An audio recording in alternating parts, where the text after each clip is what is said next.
Hi there. So this is chapter 4 of Charlie and the Chocolate Factory. I had to check then because I forgot. And this chapter, there's the book again. This chapter is called The Secret Workers. The next evening, Grandpa Joe went on with his story. You see, Charlie, he said, not so very long ago, there used to be thousands of people working in Mr. Willy Wonka's factory. Then one day, all of a sudden, Mr. Wonka had to ask every single one of them to leave, to go home, never to come back. But why? Asked Charlie. Because of spies. Spies? Yes. All the other chocolate makers, you see, had begun to grow jealous of the wonderful sweets that Mr. Wonka was making, and they started sending in spies to steal his secret recipes.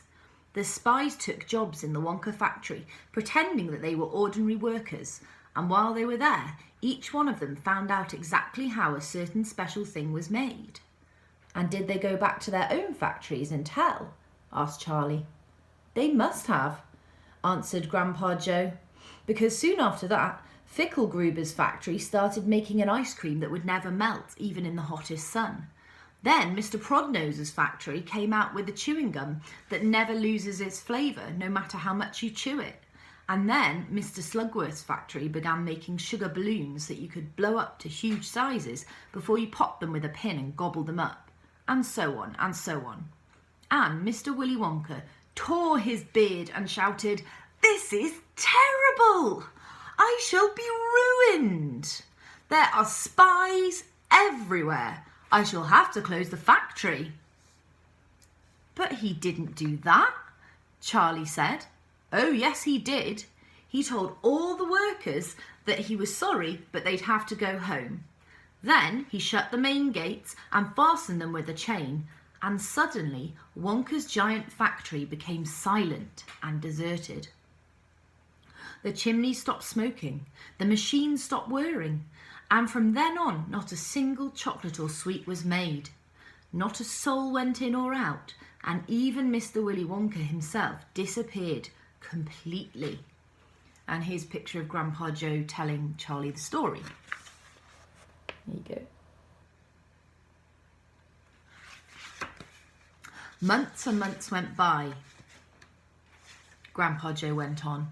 But the factory still remained closed, and everybody said, "Poor Mr. Wonka, he was so nice, and he made such marvellous things. But he's finished now, it's all over." Then something astonishing happened. One day, early in the morning, thin columns of white smoke were seen to be coming out of the tops of the tall chimneys of the factory. People in the town stopped and stared. "What's going on?" they cried. "Someone's lit the furnaces! Mr. Wonka must be opening up again!" They ran to the gates, expecting to see them wide open, and Mr. Wonka standing there to welcome his workers back.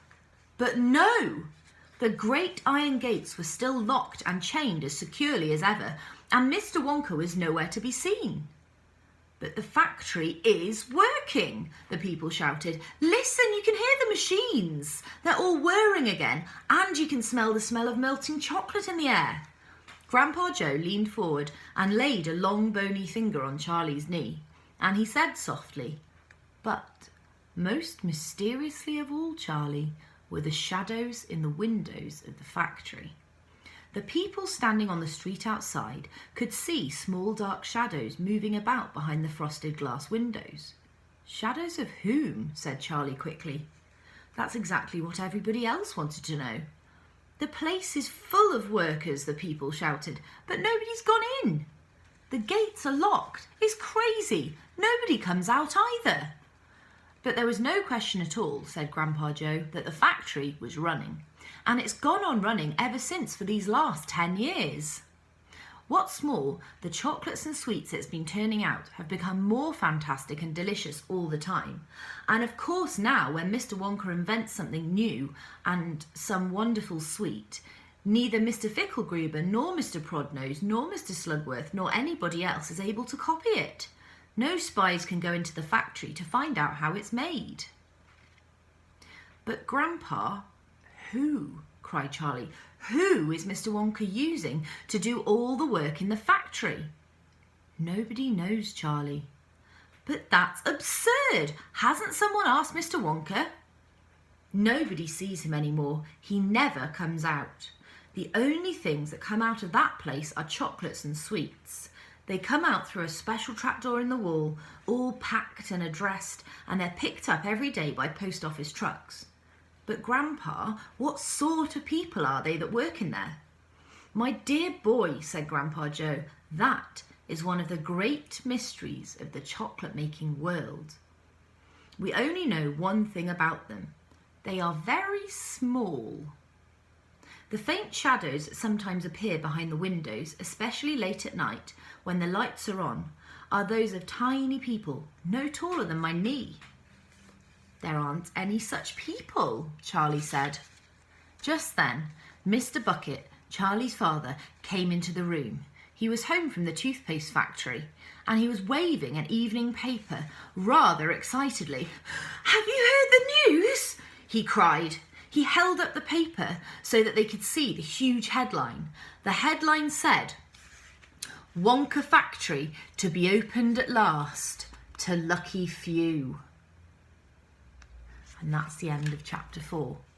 Before I go today, I just want to do a bit of a shout out to my two nieces, Elsa and Lila, and Phoebe, even though you're not old enough to really understand this yet. So yeah, hi, love you guys. Thanks for watching. Bye.